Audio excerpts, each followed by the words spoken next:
Greetings, colleagues. We will wait another 2 minutes and then we will kick off. 2 minutes and we will kick off.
Okay, dear colleagues, welcome to this joint webinar digital conference on what the G20 needs to do to make progress on women empowerment. This is a joint digital conference from the IOE, the International Organization of Employers, the B20 and CII, which is the Confederation of Indian Industry. My name is Matthias Torns and I'm the Deputy Secretary General of the IOE. I'm proud and honored to be your Master of Ceremony for today. I don't need to say much because Roberto Suarez Santos, the Secretary General of the IOE, and Ms. Ira Noviati, who was the chair of the B20 Indonesia Women in Business Action Council, will kick us off. I only want to say we want to be interactive. We want to have your comments, your questions. So please use the chat function. I promise you, we will make sure that we address your questions, your statements, your suggestions, whatsoever. So we really want to make the most of it, of this digital conference. So please be active and engage. With that, let me directly give over to Roberto Suarez Santos to kick us off. Over to you, Roberto. Thank you very much, Matthias, and welcome to all of you. Thank you for joining us in this, not just a gathering, it's an effort, it's a joint effort, it's a collective effort to action. As you know, as many of you know, the B20, which stands for by Business 20, which is the organization, is the network that push policy change in the G20 countries, has been advancing action on the area of gender for already a while. But it started with the Saudi presidency and then the Italian, and of course the Indonesian president, when we set up a specific task force to give an important push for all the policymakers, but also for all the business network to really make substantial progress in an area which is not just priority for us as business, but it's also priority for society.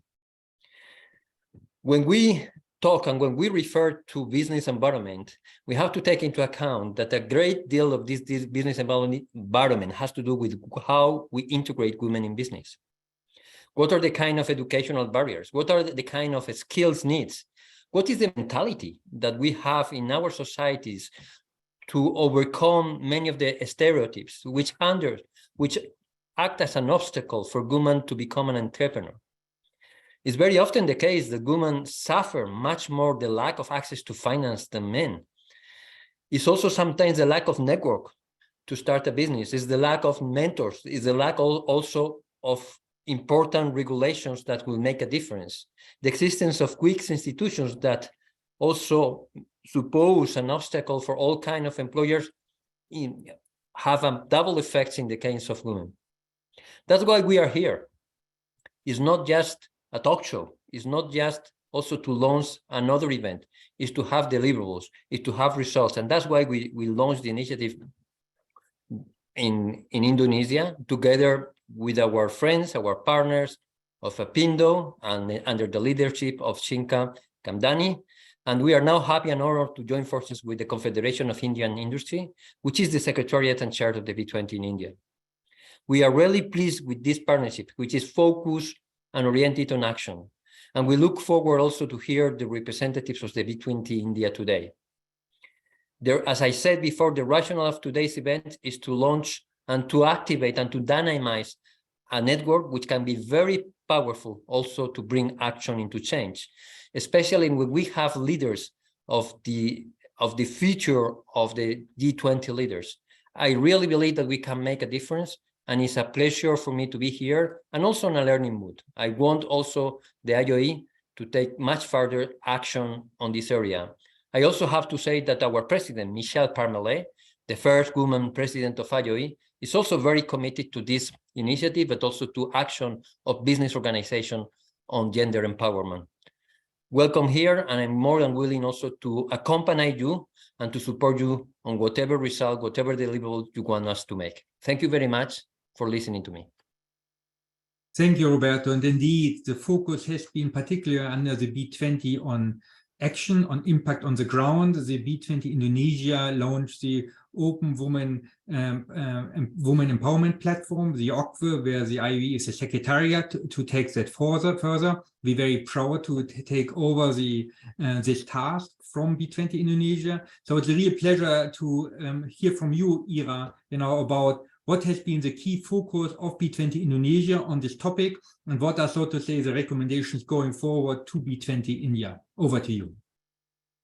Thank you very much, Matthias. And again, good evening, everyone. Distinguished G20 India Sherpa, Mr. Sri Amitabh Khan, the chairman of CII National Committee on Industrial Relations, representing the B20 India, Mr. Ashwath Ram, the president of IOE, Ms. Michelle Parmelet, Secretary General of IOE, Mr. Roberto Suarez Santos, speakers and guests, good morning, good afternoon, and also good evening. And thank you for gracing us with your presence today. We believe, and I do believe, that when we provide an equal opportunities for women, entire communities, economies, and countries will benefit. And the World Economic Forum estimates that empowering women to participate equally in the global economy could add around $28 trillion in the GDP growth. So advancing the gender equity and equality is a strategic imperative that reduce poverty, promotes economic growth, increasing access to education, and also improves health outcomes. However, we know women continue to be underrepresented in the global economy for decades, and these have been further worsened in the recent year with the COVID-19 pandemic. So despite efforts, the gender parity will take at least another 133 years at the current pace of the change that we are currently having. And over that period, an additional of 47 million women will be dragged into poverty. So hence, the urgency for us to act is actually really now, to accelerate the collaborative and impactful actions to empower women globally. So from the B20 Indonesia presidency that we had last year, can actually imagine that it's been almost 2 months since we are announcing our strategy policy. The Women in Business Action Council recommended proven and actionable steps that the G20 government can take to improve the gender equality in the workforce, as well as practical steps to build and accelerate and scale women-led businesses. I'm sure that some of you have actually heard about our 3 strategic imperatives, but here I would like to share again the 3 strategic imperatives that we were actually developing and we are actually proposing during the B20 and the G20 2022, which is the first one is about empowering women entrepreneurs. The second one is about enabling women digital and leadership capabilities. And the third one is about promoting safe and equitable workplace. We are very pleased that these strategic imperatives were addressed in the G20 leaders declaration last year in Bali.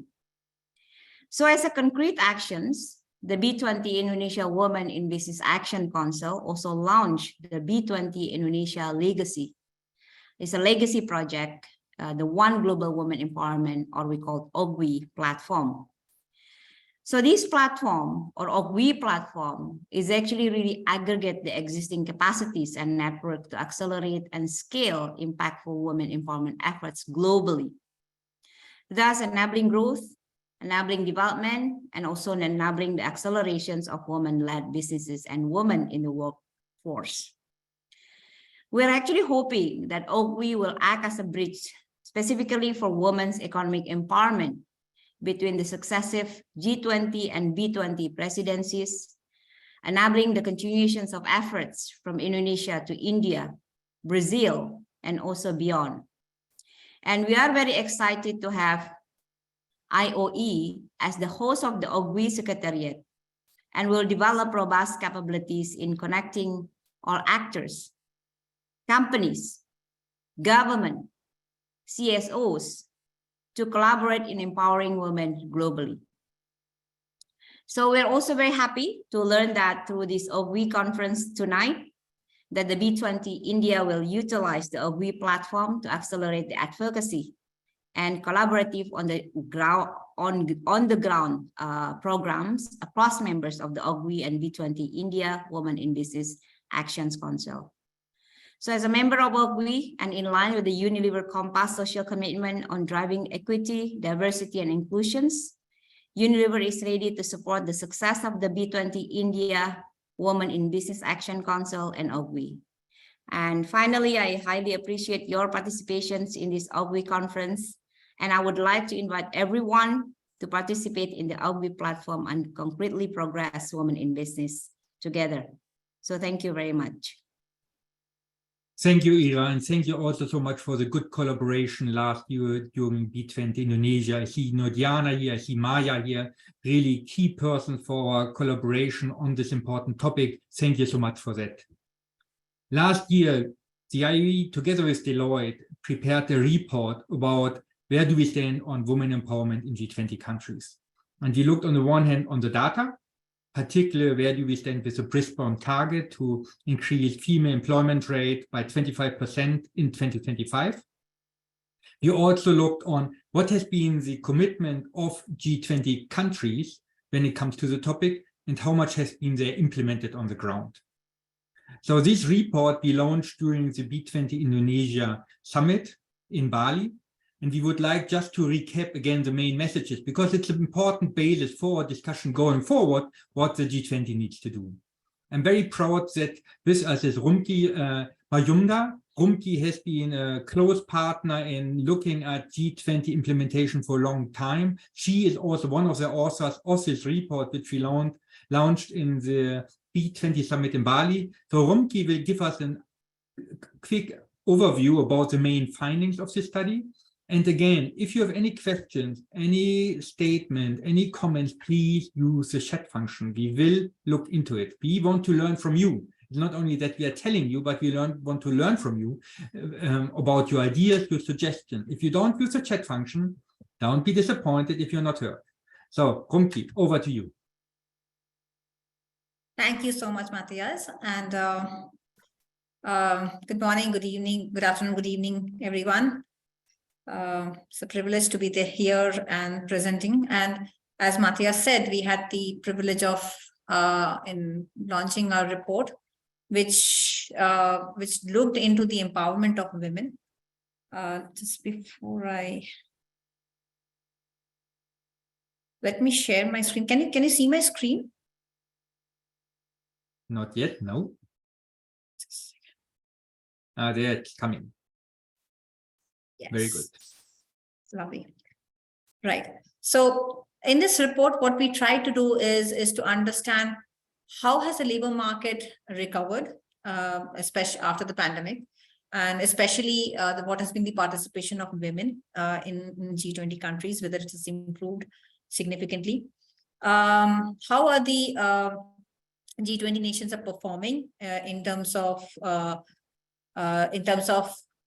implementing the schemes that helps women, helps in empowering the women and their participation in the labor force, and what are the ways we can accelerate and meet the 25 goal that we had committed to in the years ahead. So what we understood, what we found, that we looked at how the unemployment scene has improved over the last 3 years since the pandemic. Most most of the G20 countries have actually done have improved in terms of the in getting back people into the labor market. However, there are some countries which haven't done so well. In this chart, what we try to understand is employment is not just the only parameter that one should be looking into, but also should understand whether the participation has improved or not. This is more inclusive, like both genders, male and female. And what we try to see is how badly was employment and participation was hit during the COVID and what happened after the COVID, in the sense like what has happened in the recent times. So in the chart on the left, what we see is the change in unemployment and change in the labor force participation from December 2019 to March 2021. That was a time when we were pretty much in the middle of the pandemic. And if you see, all the countries are towards the right-hand side of the y-axis and on the lowest and below the x-axis, which means from December 2019 to March 2021, there has been a drop in the participation rate, as well as the unemployment has also gone up. This had also gone up. This is something which we observed very, very prominently across all the G20 nations. But as we came out of the pandemic, we saw quite a significant improvement. And if you see, all the countries have moved towards the other side of the axis, especially when it comes to the unemployment, which means unemployment is on the, so basically there's been employment improved and unemployment rate decreased.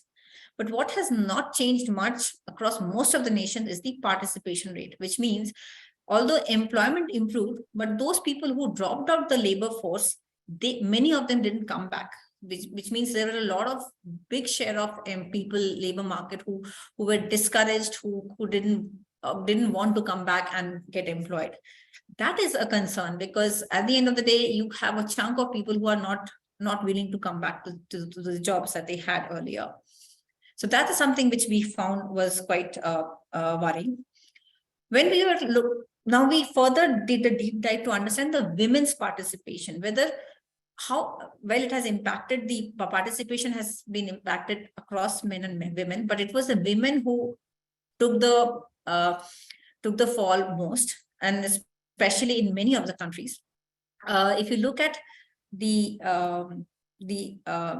bars which are below zero, those are the countries where we saw that the improvement in women participation hasn't happened even after the pandemic was over. And some of the countries that stood out in this were Brazil, then South Africa, China, and India. Among the advanced countries, again, also United States, Germany, these are some of the countries which have seen quite a substantial hit to the women labor force participation since 2019, and has not improved despite the economies coming out of the pandemic situation. So that's a concern. That's something which so basically we could say not only the emerging, but even the advanced countries need to work towards improving the participation of women in the labor force. Now, what we try to do is to assess, like, whether the implementation of the Brisbane schemes were followed up or not. And what we try to do is to understand which countries did well in the four schemes that they had. One was the increase women's participation. Second was the improving the women's earnings, quality of women's earning. Third was the women's labor market security. And fourth was achieving better conditions for women. And we tried to map which countries did well, again, in all these four. If someone rated them, if we found that in these parameters some countries did good, we ranked them 3, and if there were no actions taken, then we ranked them 0. Basis this, we tried to assess how these G20 in aggregate have performed, and the situation seems quite grim. Of course, we have had some improvement in the women's labor force participation. Of course, 2020 and 2021. 2020 was partly a lot was affected because of the fact that pandemic did impact women more than the men, but they are at least they are coming back, but not to the point where we should have we would have expected. But at least there has been some improvement. But if you look at all the other three parameters, things don't look as good. If you look at improving the women's quality of women's earning, has pretty much remained stable or constant. In terms of labor security, labor market security, the last 2 years have actually reversed the whatever gains that have happened since 2016. Same is the condition for better working conditions, which means after the pandemic, working conditions for women have actually deteriorated and kind of reversed the gains that the countries had seen in the past 4 years till 2019. Now that's a grim situation to be in. We also try to understand whether the gender gap, like the male and female gap the participation, which needed to be reduced, and each country had a target where these countries are. So the green dot is the target by which each country had to achieve by 2025. We tried to see where these countries are in 2021 and how much they needed to be there, expected decline. And most of the countries are far below the target. The only few countries which have met the target or exceeded the expectations are UK and a few countries in France, and these are and Australia. But there are countries, most of the emerging countries are way behind the expected decline that they should have seen by 2021. Coming to the assessment of the G20 roadmap, we tried to understand the comprehensive framework for action that needs to be taken. And there were three categories that we tried to look at. One was whether the women were being paid better or paid equally as against the men. Second was were they given a social protection system in the work environment that they were in the work environment. And the third was the working partner, business organization, and the process of digitization that was happening in that space. Now we looked at the implementation across, and again we scored them. And across G20 nations, when we aggregated for all these nations, we saw that these scores have actually come down, which is not something which we would have liked to see. So going forward, we are clearly understand that we are falling short of what we should have achieved by now to meet the targets. And going forward, there has to be an emphasis on some of the comprehensive measures. One is that clearly women have to be brought under the umbrella of education, skills, and training. They need to be skilled, given the skill that is relevant, which is relevant for the future of work. The other part would be to inculcate the entrepreneurship skills, because that would give a lot of flexibility among women to take up new jobs at their own pace. Second is that the government has put in a lot of policies, but monitoring these policies to ensure that they are being implemented and they are effective. That is something which needs to be done. And while within that implementation, I think the government should involve social partners, because they cannot work on them by themselves. So bring in the private sector, bring in the NGOs and work together to achieve these goals. Now, so the first point that we made about the education and skill, we found that there is facts, data that supports the fact that if you bring women more women under the umbrella of higher education, it really helps in improving the gender gap. And this is something which we saw in the graph below. What we try to do is to see how many women were in the advanced and intermediate and basic skill, and try to map the gender gap. So as and when women were more and more women in the countries, more and more women were involved in advanced education, those are the countries we also noticed that the gender gap was actually much lower. So with education, definitely countries have done, those countries where have many a large proportion of women are into advanced countries, the gender gap have actually reduced. So this is something which we could see it from the data points as well.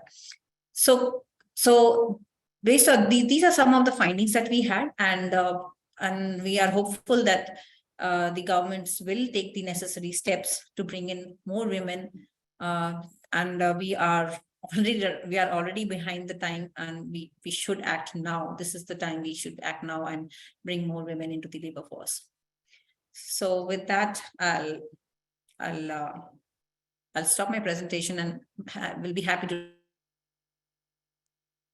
take any questions that you may have. Thank you, Rumki. And yes, we will share this presentation to all the participants. You also can find the whole report on the IOE website. I put the address of the IOE website in the chat. There are anyway many other important reports and papers you might find interesting. So please visit our website. You can think about what are your questions to Rumki. In the meantime, we had one remark from Nasreen. Nasreen, you want to come in on your comments?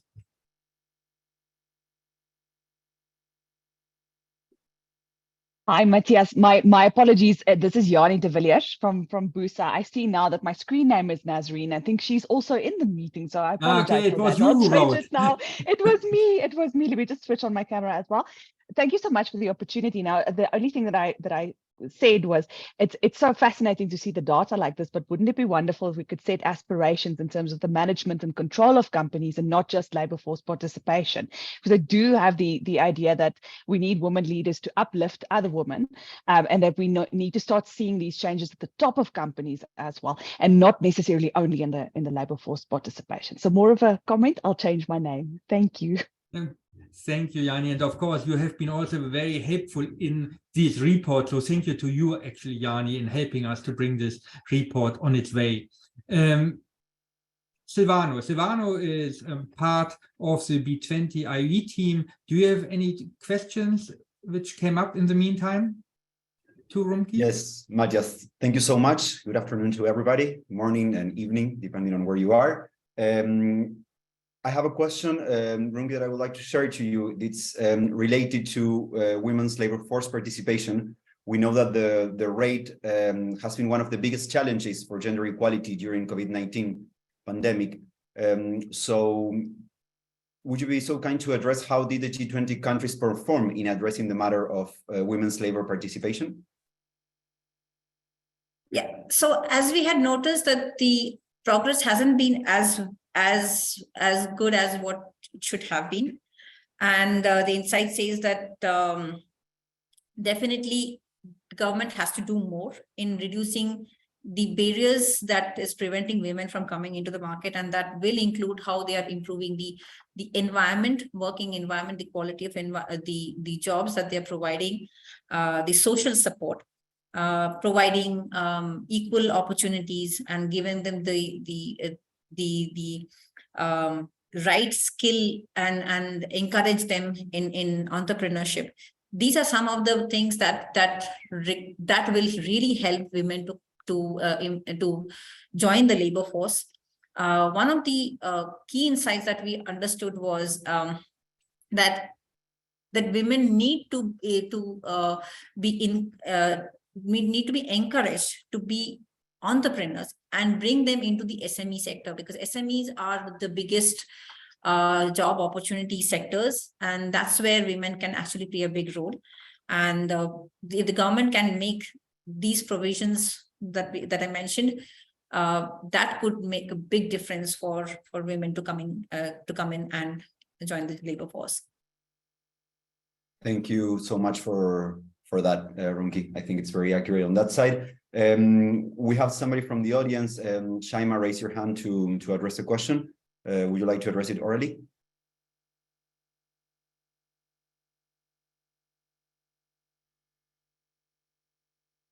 everyone. I just wonder, during the B20 2020 in Saudi Arabia, they started or they initiated the Women in Business Action Council. So I wonder if this group would be replacing this Action Council later on, starting from the B20 India, because I know that there is no what's so-called Women in Business Action Council. We have two other different action councils, one for the Partnership in Africa and one for the ESG. So that's my first question.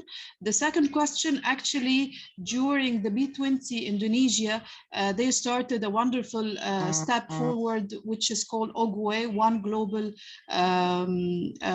World Entrepreneurs for Platform for Women. So how we will be continuing building on this step.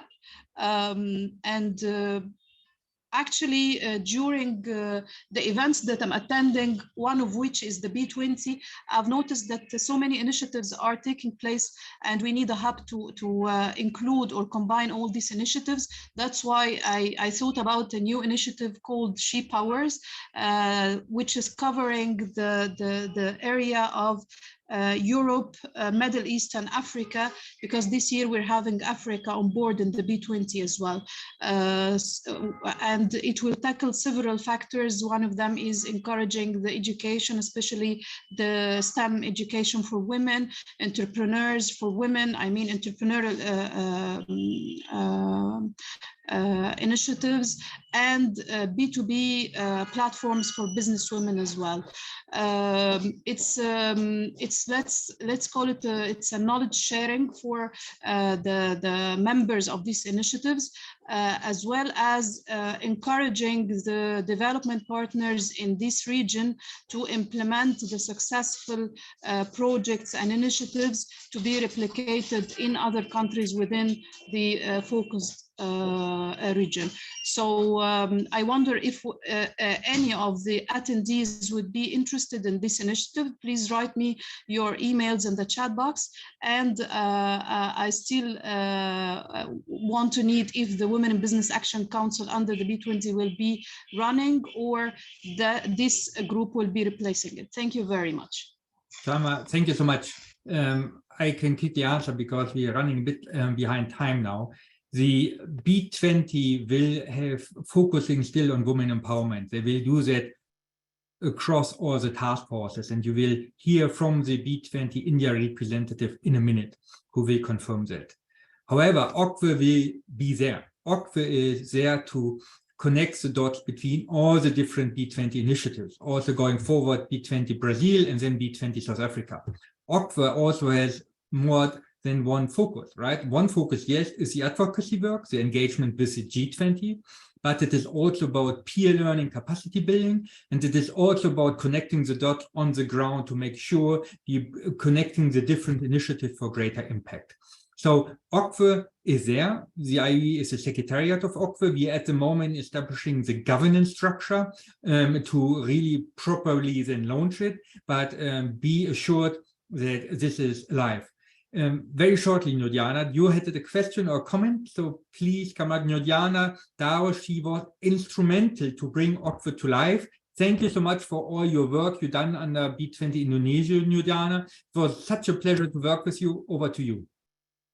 Thank you, Matthias. I was just referring to Rumki's way forward. I think it was maybe second to her last slides.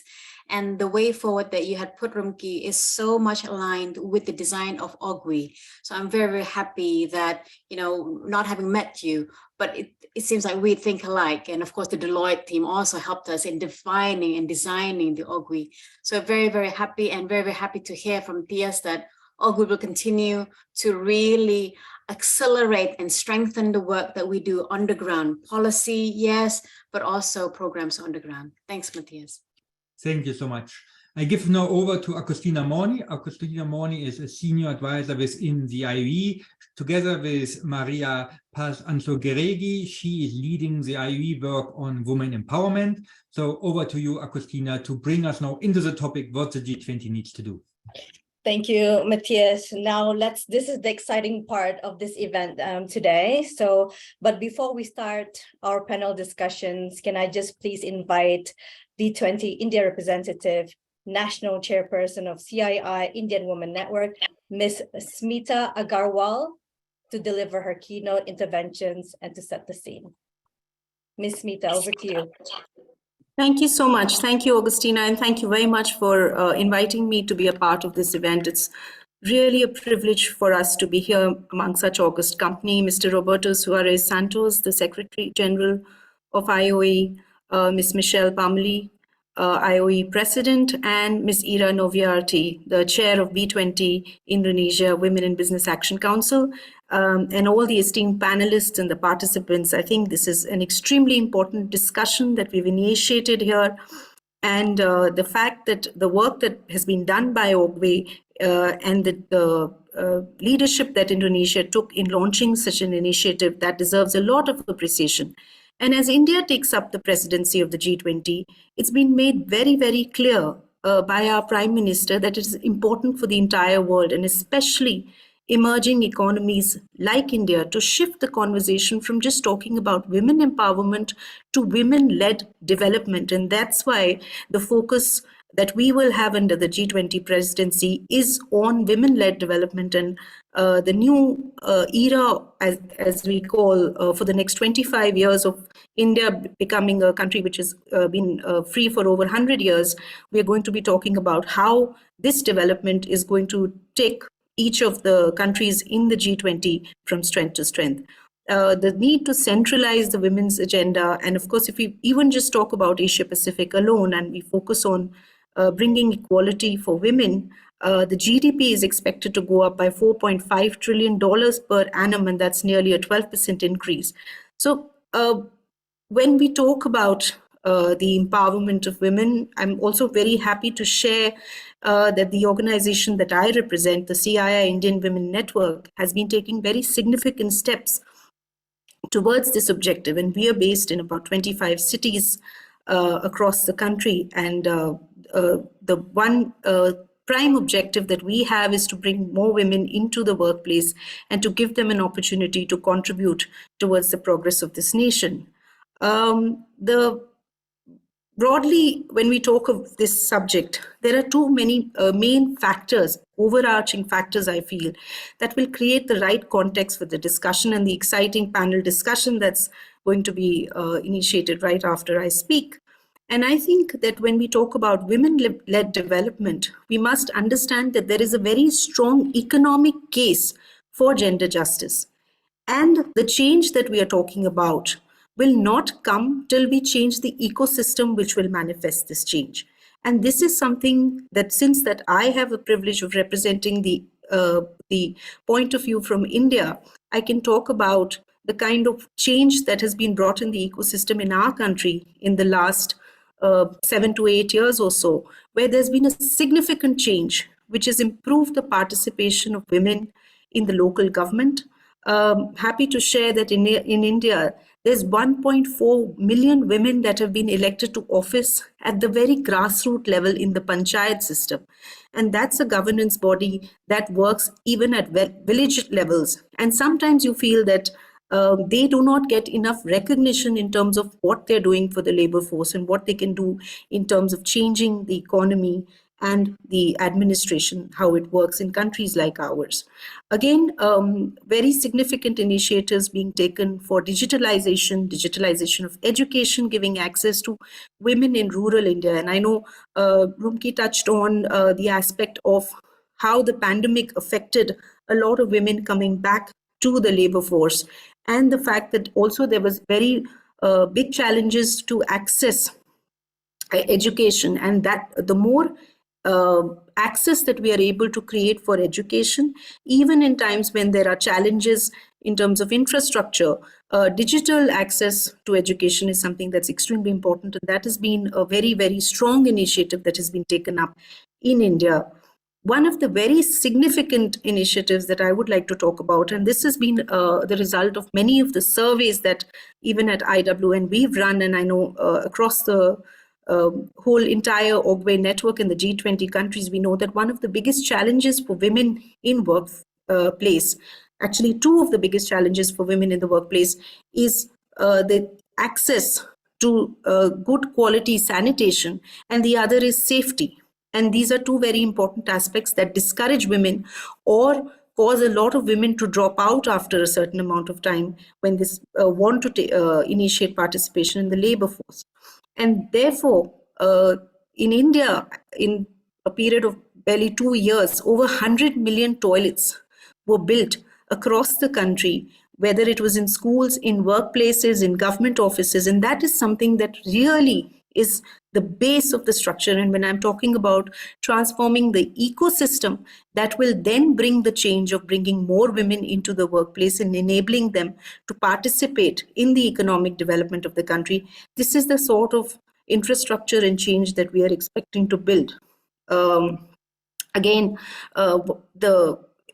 A survey found that most of the cases of sexual violence, over 40% of cases of sexual violence against women in India, happened when they went out, when they did not have access to toilets, and they went out to defecate in the open.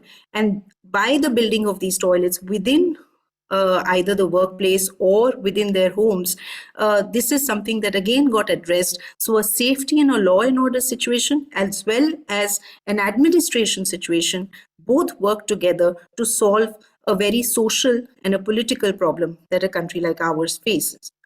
I think significant challenges still exist, and we know how the numbers are looking. And there is work to be done both by the government, but also by the corporates and by the industries and organizations such as ours, to make sure that more and more women participate and more take up leadership positions. I think a few steps that we've talked about and which are extremely important is to have locally relevant strategies which will focus on bringing diversity and increasing the participation of women through recruitment and providing them a safe environment, and then also having flexible work-life policies. So there is a sort of balance that has to be created in what an organization is willing to offer the women, and understanding the importance of having their participation and the big change that they would bring to the workforce, both in terms of the economic benefit that they bring and of course the societal improvement that comes. There are certain other steps that have been taken and that need further support. One of the biggest problems when women enter the workforce is the three stages in women's life when they effectively drop out of the workforce many a times, and the reintegration of women at that point is extremely important. And these are the 3 M's: the marriage, maternity, and menopause periods that women face. And this is times when generally they sometimes leave the workforce, and then the number of women who come back after these is much lesser. And again, there are very, very significant policies, changes, and interventions through corporates that have been initiated in a country like ours. And I'm sure with the platform that OGWE has created and the sort of interactions and exchange of ideas that we will be able to do here, a lot of such information can be exchanged. A lot of work that countries are doing across the world will be spread to each one of us, and we can learn from each other. So again, very, very thankful that we have this opportunity, and looking forward to a very, very interesting and engaging discussion. Thank you very much. Thank you. Thank you very much, Ms. Agarwal. That's very, very rich keynote interventions. You highlighted very important points there. It's women in business, not just about promoting women business in urban areas, but also rural areas. That's very, very important. And that's something that was also highlighted in the B20 Indonesia, as far as I understand. Your points on sanitation and safety, that's really missing in a lot of the conversation, a lot of narratives when we talk about policymaking, transforming ecosystem and looking at the different life cycle. I think that's key when we talk about policy interventions. And I think, thank you for drawing our attention to these very important points and for sharing your experience. Thank you. Now let us start with the panel discussion. You have seen the agenda. We have a great lineup of speakers. So let me just go straight into it. So this is just a conversation. There are no slides, no presentations. It's just a conversation on what are the key messages should business convey to the G20 to concretely progress women in business. So highlighting 2 or 3 points, and we have all our experts here. Let me first go to Ms. Chidi King, Branch Chief Gender Equality, Diversity, and Inclusion at the ILO. Thank you, Chidi, for joining us. Chidi is based in Geneva. We are honored that you are starting this panel as a precursor to this complex topic of women empowerment. I say complex in a way because we see that there's political will from various stakeholders, including ILO constituents, to progress and advance gender equality, including for those women in SMEs, women working in the private sector, women entrepreneurs. There's clearly an emphatic understanding on the challenges they face, especially during the pandemic, and even those that they face today. However, despite the political will, we observe and understand that governments are reallocating resources from urgent health and sanitary interventions to other policy areas, which might not necessarily look at supporting women in business. They're focusing on tackling inflation, various economic, labor, social issues, such as economic disruptions. There's talk of recession. If not there already, the public purse is under pressure, especially when there are already structural issues to begin with. Weak labor institutions, weak or inefficient social protections, for example. So with this in mind and seeing that policy actions might not necessarily look at supporting women in business, what would the ILO recommend to one of the most influential group of countries, the G20, to consider as a way forward? The floor is yours.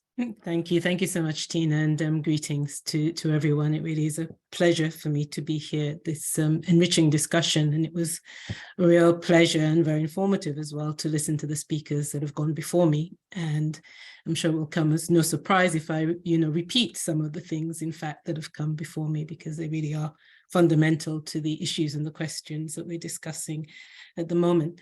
And perhaps to pick up a little where you left off, Tina, we've seen this many times when it comes to situations of crisis, that issues of equality, and particularly gender equality, tend to be part of the trade-offs that governments engage in when it comes to reconciling, the public purse and the deficits that may be, becoming entrenched in national economies.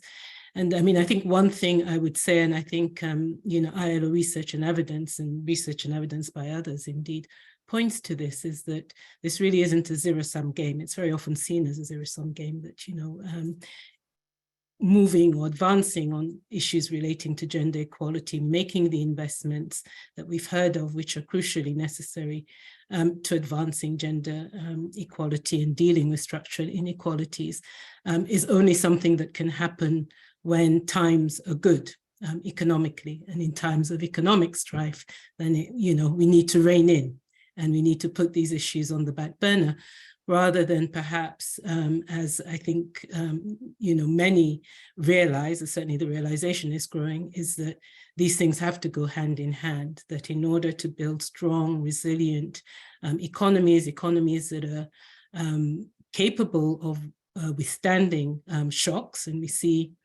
that the shocks seem to be never ending these days, whether it's the COVID pandemic, whether it's geopolitical conflicts, and others. In order to have economies and societies that are more resilient, more capable of withstanding these shocks, equality has to be a fundamental part of the equation rather than a nice to have. And I think we heard this from speakers before. If I turn to, for example, the ILO's World Economic and Social Outlook for 2023, the figures are quite staggering. So we look at the global labor force participation rate, for example, which is estimated to have recovered to close to 60% in 2022, which is still slightly below 2019 levels. We see that women's labor force participation rates is almost 25% percentage points below that of men, which is quite shocking. That means that twice as many women as men are outside the labor force, and this figure is even, larger when we break it down per region. And we know that the recovery from COVID-19 has seen an increase in informal jobs. The growth of informal employment has been particularly strong for women, which means that more women than men are now faced with limited rights at work or access to social protection. And we know, of course, that these issues are not only about women's labor force participation, as workers, but they're also about women's ability to thrive as entrepreneurs and the investment that is also needed to enable this to happen. If we look at some World Bank figures, for instance, that look at, developing and emerging economies, almost 70% of formal women-led enterprises do not have access to finance or financing mechanisms. Part of this as well is issues that have been covered earlier. The networks simply are not there. The discrimination that may be faced just simply by being a women entrepreneur may bar them from having access to this finance. And these are formal SMEs. I mean, I try to think what the situation must be like in women-led informal, enterprises. As we can imagine, it's considerably worse. So in 2014, as we've heard, the Brisbane targets were adopted, and it was very interesting to see the IOE's report on the implementation of these targets. We know that around half of G20 economies, as we saw, only half remain on track in reaching this Brisbane goal. And this gender gap in labor force participation, combined with the gender pay gap, which as we know stands at about globally at around 23%, means a massive disempowerment of women. It's a loss to business performance, the ability to tap into the skills and talent that women provide, and an overall waste and injustice to half of the world's population. It really serves no one. So G20 countries and businesses can develop a package of measures which are integrated and can drive deliberate investments that unlock the full potential of women. And I saw that comments to this effect are already being posted in the chat. This is conducive not only in terms of women's labor force participation, but also, of course, their business activities. It's beneficial to economies, it's beneficial to societies.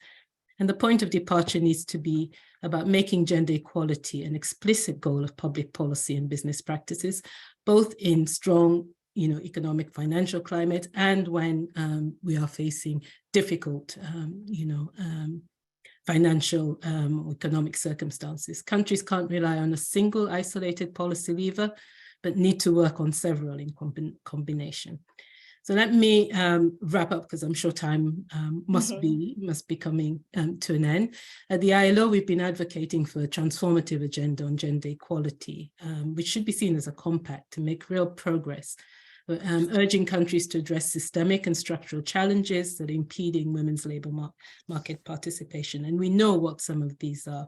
We know that we need holistic policy measures that address the gender pay gap. And it's notable that many G20 countries are pursuing pay transparency measures in this respect. We know that we need to apply gender focus on national skills development policies and strategies, support women's choice to pursue careers in STEM disciplines, technology-rich occupations with higher wage pathways and leadership positions. And this also means addressing, cultures that exist, in our workplaces and our businesses, and ensuring that environments are safe and healthy. We need to overcome gender digital divides, empower women to equally participate in digital learning, including for upskilling and reskilling, and creating an enabling environment that addresses the challenges that women entrepreneurs face in establishing and running successful enterprises, such as access to finance. Flexible working arrangements, of course, are part of the picture. Investing in care, as the ILO would say, because if we need to encourage women to enter the workplace in the first place and then to remain attached to the workplace, absolutely vital that we get this balance right when it comes to being able not only to balance work and family or care responsibilities, but also to have time to rest and to develop and fulfill our potential as human beings. So much more I could and would love to say on the topic. Thank you. I'm out of time. Thanks very much. Thank you, Chidi. That's really good, important points, and it's really important for us to, I think, continue to have more bandwidth on this conversation, because the more policymakers talk about the challenges, the more policymakers can do. So it's really about bandwidth and creating the awareness. And when you say that 70% of formal women entrepreneurs don't have access to finance, that's a huge barrier to entrepreneurship in general. So we will talk a little bit more in detail on that and see what are the solutions on that. So thank you very much, Chidi. I now go to Mr. Ashwath Ram, B20 India representative. He's also the chairman of the CII National Committee on Industrial Relations and also managing director of Cummins India. Welcome, Mr. Ram. You now have the floor. We are pleased to have you here. Just want to highlight something that was interesting from the inception meeting the B20 organized 2 weeks ago. And the key word that we heard from the chair was that we need to be action-oriented. The words was action-oriented.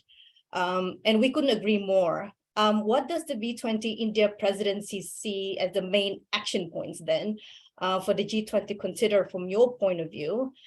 If you could propose 2 or 3 action points, what would this be? Thank you, Agustina, and thank you, Ms. King.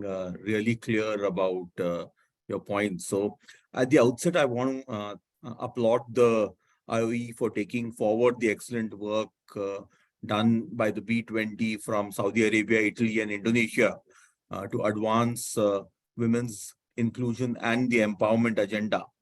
So I'm really pleased to share that as part of B20, the Confederation of Indian Industry and the Employers Federation of India that have a long-standing process of creating ecosystems to empower women are working really hard to put forward an agenda that is very, very inclusive. By 2047, CII's vision is to increase women's workforce participation to 50% from the current level of 22.8% in 2019-2020.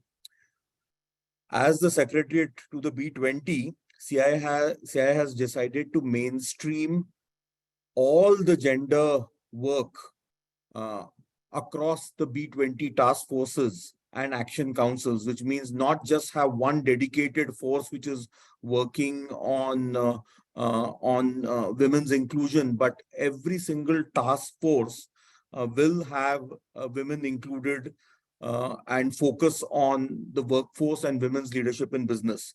And B20 team from India has dedicated 7 such task forces. The first is on future of work, skilling, and mobility. The second is on inclusive global value chains for resilient global trade and investment. Third is on energy, climate change, and resource efficiency. Fourth is on digital transformation. Fifth is on technology, innovation, and R&D. Sixth is on financial inclusion for economic empowerment. And seventh is on ESG in business. So we are planning to have very, very strong women representation and are focused on addressing issues and challenges pertaining to women's employment, professional growth, and advancement across all these B20 priority areas. And with that, we are recommending 4 major agenda items to the G20. The B20 Future of Work, Skilling and Mobility Task Force. We would like to convey the following messages. One is the focus on skilling and entrepreneurship to foster innovative growth. Second is implementation of policies towards skill development and inclusion of vulnerable and underrepresented sections of the workforce. The third is that the G20 should increase the accessibility and usability of skill development opportunities and promote flexibility in work, both in terms of hour and location. And fourth is the G20 should encourage more representation of the vulnerable in the workplace through legislative actions and change in employer policies. So with that, we would action each of these agenda items and put it forward to the G20 and ensure we have measurable indicators on which we make progress in each of the areas outlined. Thank you, Mr. Ram. That is excellent. That is short and sweet, which is helping me as moderator because I'm not doing very well moderating on time.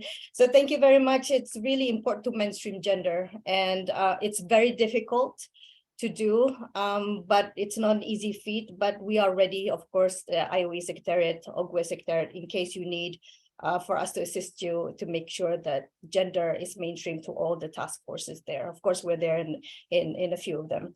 Thank you, Mr. Ram. And I think that answers some of the question from our previous colleagues, previous question there.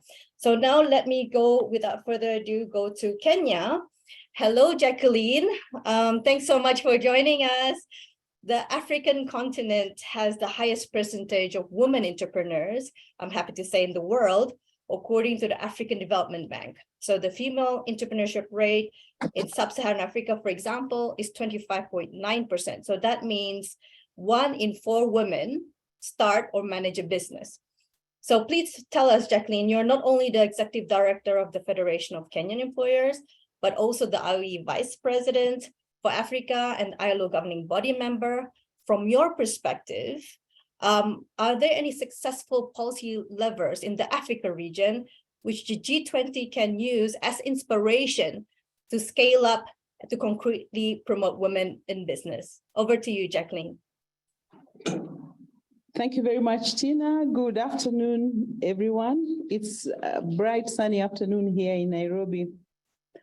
I agree with the finding on female entrepreneurs in Africa. It is true that Africa bursts with entrepreneurship and activity, but there is really no cause for celebration because it's unfortunate that, although it's true that women own 1/3 of all businesses across Africa, research shows that these women entrepreneurs largely run micro enterprises in the informal sector.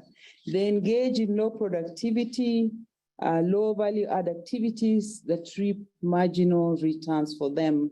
So they tend to be entrepreneurs of necessity rather than entrepreneurs of opportunity.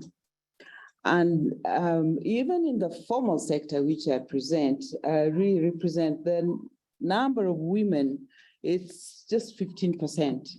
Especially those at managerial level.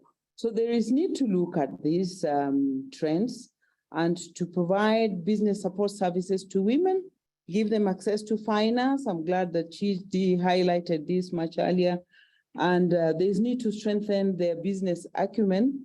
And also there is a very weak social protection cover. So yes, women are entrepreneurs, but they're working in very unhealthy, precarious situations. But Africa is on the right track. You asked if there are policy levers. Yes, there are many. At continental level and even at national level, there are many examples of what Africa is doing, policy documents that can be used as an inspiration to scale up and concretely promote women in business. I think we're all saying this afternoon that when more women work, then economies grow. Women's economic empowerment boosts productivity, increases economic diversification, and income equality. So in Africa, we have the NEPAD Agenda 2063, the Africa we want. This is a key policy guide for the continent. It is Africa's blueprint and master plan for transforming the continent into the global powerhouse of the future. This AU 2063 document envisages an Africa where men and women contribute equally to the development of their societies and where women are playing a key role towards attainment of Agenda 2063 aspirations, especially Aspiration 1, which talks about inclusive growth and sustainable development, and aspiration 6 of this document, which envisages an Africa whose development is people-driven, relying on the potential of African people, especially the women and the youth that are in large numbers. The reality in Africa really is that the real economy is driven by women and increasingly the youth. We also have the Africa Continental Free Trade Area Agreement, the AFCFTA. This is another policy guide towards achievement of AU 2063. It aims to create one African market and to promote industrialization and Africa's competitiveness. And it is progressively encouraging more women to get into business as markets are opening up within the region. Women need access to international markets and to facilitate their access to finance. But employers' organizations that I represent also have a role here to play in supporting women, in understanding what this Continental Free Trade Area Agreement offers and supporting them to take advantage of the opportunities, build their skills in running their businesses, their payroll systems, the HR issues that they struggle with. And there is need, therefore, for collaboration with employers' organizations as well. We have other documents, various continental frameworks, which are inspired by UNCTAD, Entrepreneurship Policy Framework, which initiates the national entrepreneurship strategies and action points. For example, it has the Accelerated Industrial Development for Africa, the AIDA, which focuses on driving the integration of industrialization in national development policies. And I like what Chidi was saying earlier, that really issues of gender equality, issues of women empowerment should be a core part of national development plans. Africa also has the African Union Strategy for MSMEs, which is promoting policy initiatives and programs to support the development of an enabling entrepreneurial ecosystem. It's looking at education and skills development, again, access to finance, and looking at the regulatory environment in which women do their businesses. So there are a whole host of instruments and policy frameworks that we can ride on. I want to say that there are also at national level examples. If you look at the Gambia, where they've done a lot to remove the regulatory burden that hampers businesses. Here in Kenya, we have the Women Uwezo Fund, the Women Youth Fund, and also the Kenya e-Citizen platform, which is simplifying business processes for women to help them to register and not go through all the complications that they normally have. These are examples of things that can be scaled up to higher levels. Because of time, let me now move to my second point, that there is need to strengthen advocacy measures through close collaboration with the private sector players and policymakers to support women's economic empowerment. There is a lot that companies can do and are doing to develop common standards, to share best practices, collectively voice support for women to be able to build them, to provide mentorship programs, skills building and capacity building. As an employers organization in the continent, we've taken it upon ourselves to start programs such as the Female Future Leadership Program, which aims to build the capacity of women to strengthen gender equality in the workplace by improving women's representation in management, drawing more women at the top leadership level where policy decisions are made, because women are caught in the middle and at the bottom, and they just have policies passed down to them. We want to see more women take up leadership positions in the corporate world and in the business world. This program runs in a number of countries in Africa, in Uganda, Tanzania, and Ghana, but I believe it's an example of something that can be scaled up of a concrete interception by business. We have Girls in Technology program, which aims to encourage girls into STEM subjects, being run by my federation. And this really brings the issue of STEM subjects closer to the young ladies so that they can pick it. We expose them to role models, success stories in industry to inspire them. And there is need to support business to scale up these kinds of programs. Diversity and inclusion programs are also there. We have assessments through initiatives that, such as the Employer of the Year Awards, which recognizes good practices, corporates that have gender inclusive programs, that have programs aimed at building the capacity of women, which can be scaled up in the continent to be able to share success stories. So I believe that recognizing successful women is a great idea, but these award programs, as you know, are expensive to run, and often EBMOs do not lack the capacity to run them effectively, and it's one way where they could be supported to be able to strengthen their voice. Let me end by saying, as a Kenyan once said, that the ingredients for a good entrepreneurship policy are known, but each country must choose its own recipe and add the local flavors. We need to look at Africa, at all the countries, what is happening in Gambia, in Tanzania, in Cameroon. So we pick that entrepreneurship flavor in the local setting and support it. We hope as employers that the G20 can support countries and employers in strengthening these key policy aspects that exist in the African continent, and also support the specific interventions that employer and business member organizations are running, such as the few that I've given, because I want to help Tina with her time management stress. Yes, please. So that we can support the women empowerment in Africa. Thank you. Thank you, Jacqueline. I like what you said about adding the entrepreneurship flavor depending on your context. I'm actually taking notes here because I will attempt to summarize some of the key points. But without further ado, let me just now give the floor to William from OECD. Welcome, William. He's well known and no stranger in the gender equality and women empowerment circles, especially in the context of the Co-Pay International Coalition, which IOE is part of.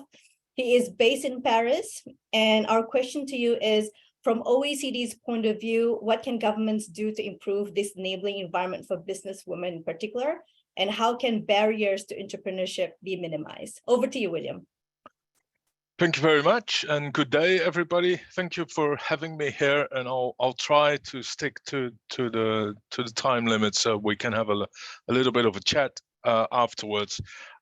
Just for people who don't know me, about 5 years ago, with colleagues around across the OECD, we did a publication called Pursuit of Gender Equality, an uphill battle.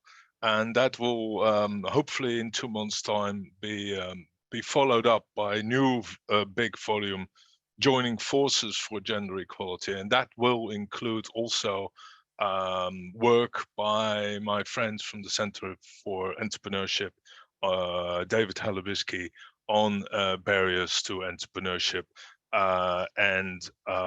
So I'm drawing from that work. I would like to address the enabling environment from two very different angles. One bit more traditional in your line of work, another one from an angle which we haven't heard too much from today so far, and that's by talking about men. There's been a lot of talk about women, but we haven't heard too much about men yet. So let me try to bring them in. When you look at the labor market in general, you'll see gender gaps, be it in pay, be it in employment participation, be it in intensity of hours work. You see them widen when children arrive in households, because what you'll see is that women, and that is in the OECD as much the case as it is outside the OECD, do by far and away the vast majority of the unpaid work, either around the house or in terms of caring. This has all sorts of implications in terms of loss of employment, loss of skills to the economy, has already been discussed. In the OECD, this is an even bigger issue than outside the OECD, because in the OECD, young women have a higher level of educational attainment than young men. So we're shooting ourselves in the foot majorly by seeing a lot of young women disappear or reduce their participation in the labor market.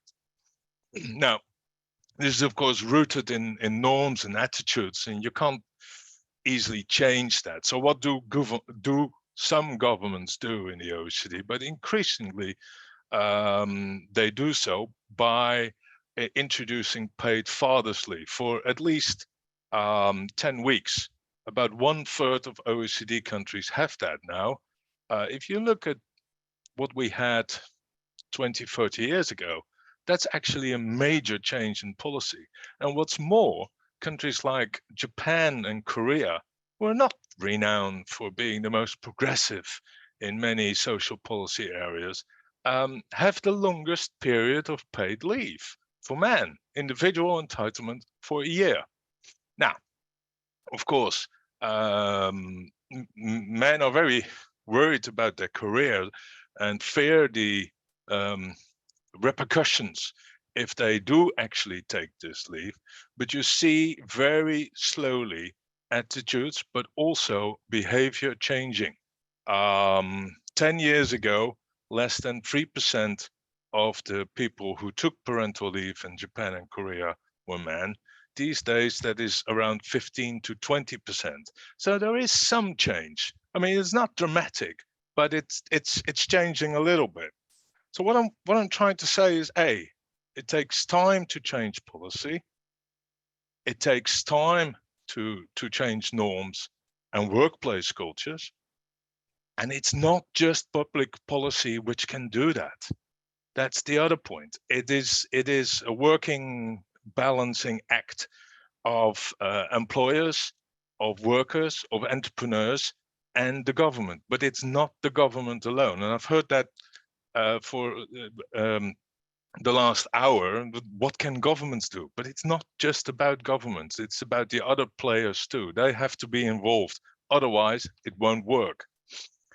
Another point, just quickly, there's a whole suite of measures that have been taken to try and overcome the barriers to access to finance, the barriers to entrepreneurship more generally. And many of these points have already been raised in the debate, in the discussion and presentation so far. Government should continue with these programs. There is an ongoing and growing demand for microfinance for low-income households, also in Europe, also in Latin America, for those kind of supports. But what is coming to the fore of recent is also public support for, apart from microfinance, also for fintech initiatives, and for direct support for equity financing. And there's a couple of initiatives, best practice, good practice, so if you so wish, I would like to point to. There's the Women in Technology Venture Fund in Canada, launched in 2018. This invests in women-led technology companies. There is the Islands one. It's a bit older, the Competitive Start Fund for Female Entrepreneurs, which has been upscaled, or scaled up, I should say, in recent years. And the other one is Boosting Female Founders Initiative in Australia, which as an added characteristic has the fact that it provides targeted support and more support to women entrepreneurs who face multiple barriers. So, for instance, founders with disability get more money towards the startup of their company than others. So there's a range of initiatives in this area that are being developed. Of course, they should go hand in hand with support for networking, education, skills training, and with that, the public policy can lay a support foundation. But yet again, it takes more than just public policy. It's also an issue of the society, of the workplace cultures, and of the workers and entrepreneurs themselves.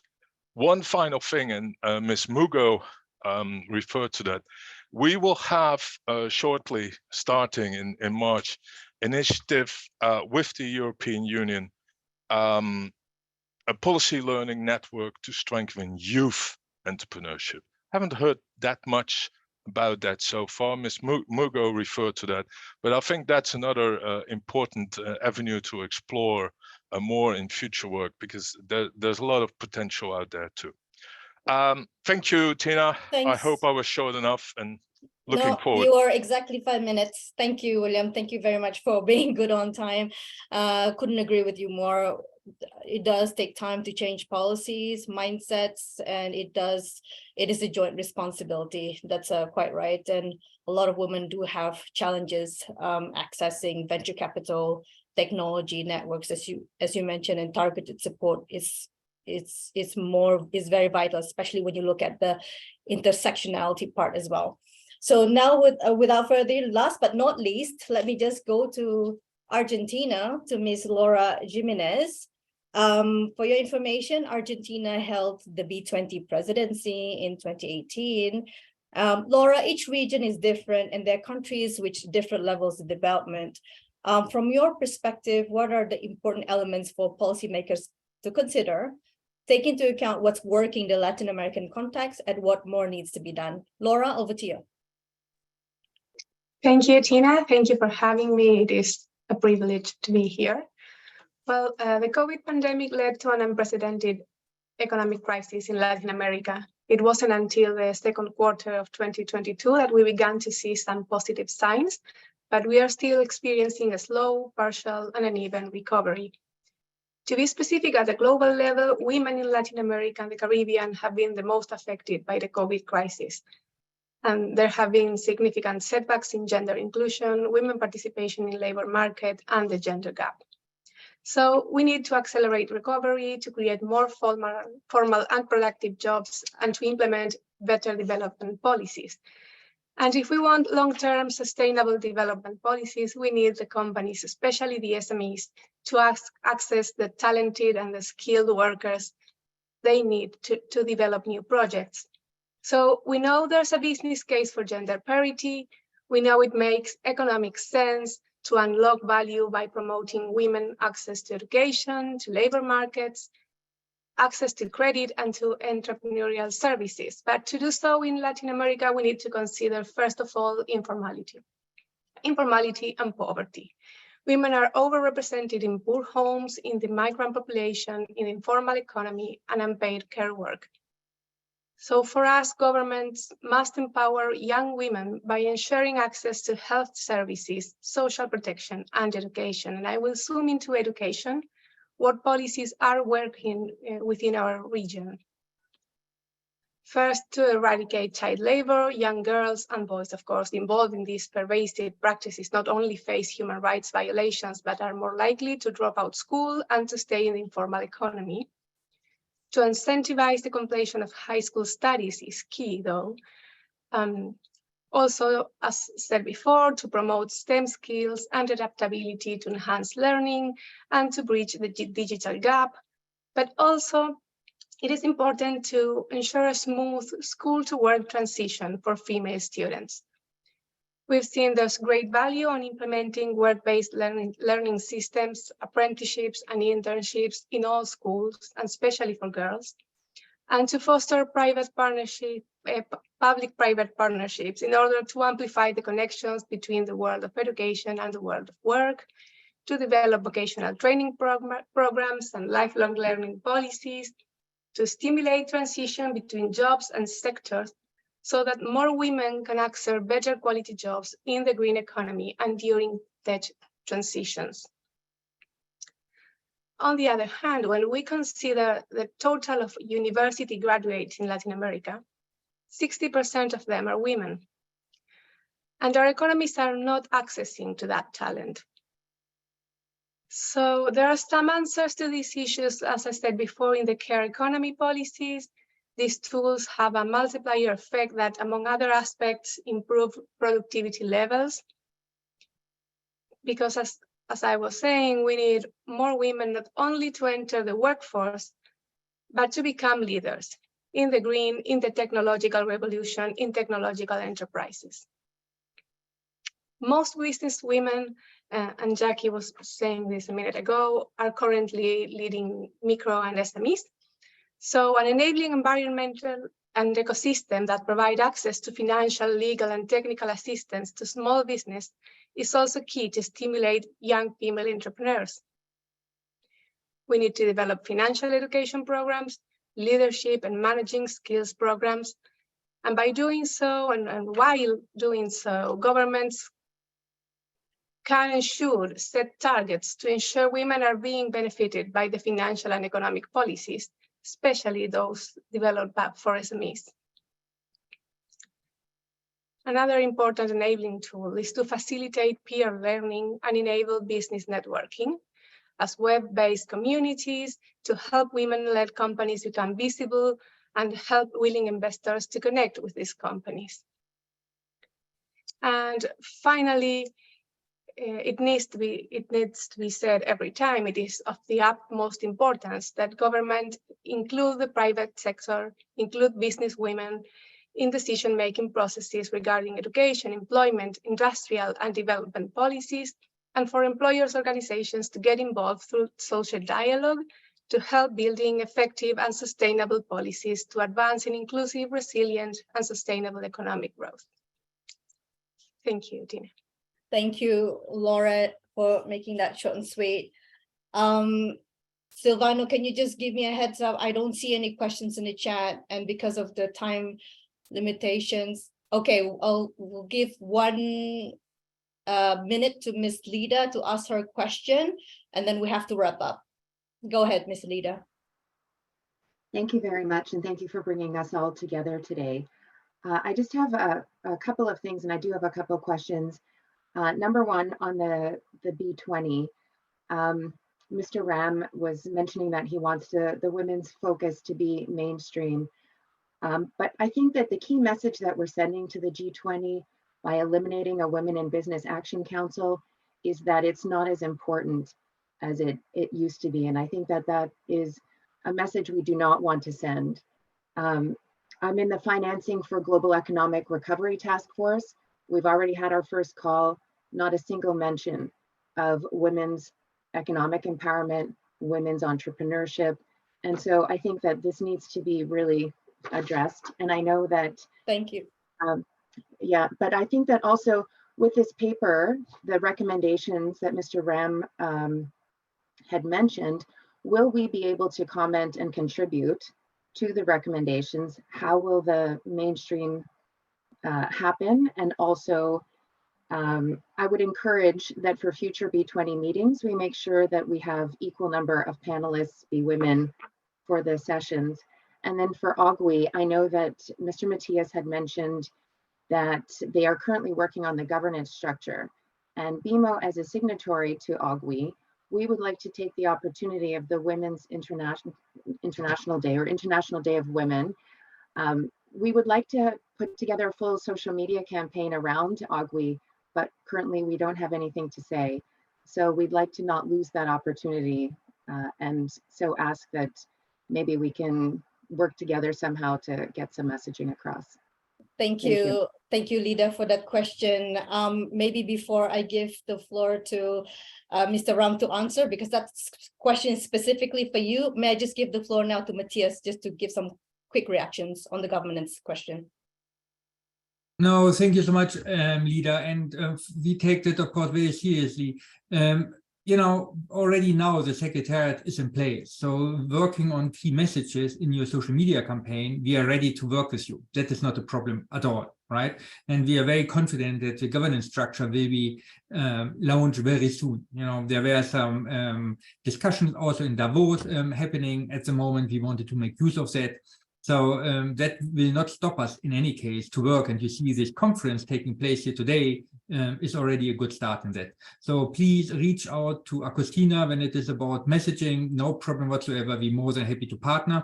And last point with regards to the B20, and of course, the colleague from the B20 Secretariat will answer to that. But from the IOE side, we are very committed actually to make sure that at least in the future of work, mobility and skilling task force, that will be a key topic. Thank you. Thanks, Matthias. Mr. Ram, can I invite you to have your quick reactions? So Lida, thank you for your comments. Actually, the idea was not to exclude any one agenda item, but rather to expand on it to say that every single key area amongst the B20 task force and the G20 task force have got women representation as well as women's enhancement of the women's role in our work and society gets equal importance. So if you look at even the first topic, which is first of the 4 core recommendations, which is skilling and entrepreneurship to foster innovative growth, within that, one of the key items is G20 should promote sustainable financing through strategies such as subsidized interest rates for women, accessible credit, employment opportunities, promote women-led enterprises. G20 countries should exert institutional efforts towards expanding the entrepreneurial activities of women. So which means the focus of women in business and the representation amongst the different forums.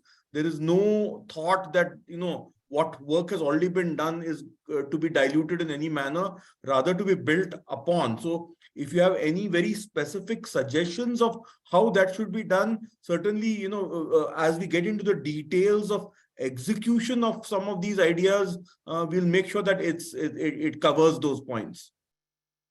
Thank you, Ms. Ram. As we are running out of time, colleagues, let me just ask your indulgence for 2 more minutes before I give the floor to our Secretary General to do concluding remarks, just for me to highlight some of the key takeaways from today's meeting.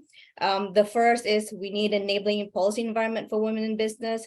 We need to tackle informality and poverty through education, through apprenticeship, mentorship, ensuring there's financial inclusion for women, giving them access to finance, using trade as a policy lever to give more women opportunities to access international regional markets. Mention of importance of employee organizations to offer business support services, legal services, supporting small, medium enterprises. We need to look at the sharing of unpaid care work, access to parental leave, making sure that they have entrepreneurship skills, focusing on women-led development, and upscaling diversity inclusion programs. So these are just some of the ideas, and of course, looking at shaping mindsets and cultures at workplace and society level to promote transformational change. So that's a joint responsibility. So those are the main key takeaways. We will have a report after this meeting, which we will share with the B20 Secretariat for their consideration to forward that to the G20 leadership. So let me just close the panel discussion. Can we have digital claps, please, for all the panelists? Thank you very much for joining us and sparing us your time. And now, Roberto, over to you. I don't have more to say than what you have said, Tina. I think that the meeting has really helped us also to drive an agenda, an agenda that is ambitious, that is action-oriented, and we'll work on these deliverables in the very short term. Be reassured, and I say that also on behalf of Michel Parmelet, our president, that we will be there and we will be up to the expectations to make this initiative be a deliverable initiative. Thank you very much for joining us. Thank you also for being committed, which is much more important, and let's work together. And thank you for the co-partners, of course, CII and the distinguished representatives, but also to the previous presidency, our Indonesian partners and Indonesian friends. Thank you all of you for being here and for helping us to move this agenda.